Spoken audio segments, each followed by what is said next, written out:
மோடி அவர்கள் திடீர் என்று மிகப்பெரிய பல்டி அடித்திருக்கிறார். முதல் கட்ட தேர்தலில்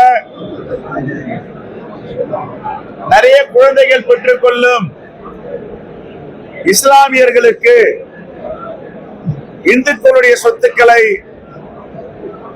எடுத்து கொடுப்பார்கள் என்று பேசினார். இரண்டாவது கட்ட தேர்தலில் முஸ்லிம் நாடான பாகிஸ்தான் நாடு இந்தியா கூட்டணியை விரும்புகிறது என்று சொன்னார். மூன்றாவது கட்ட தேர்தலில் தலித் அரசியல், மலைவாழ் அரசியலை பற்றி பேசினார்.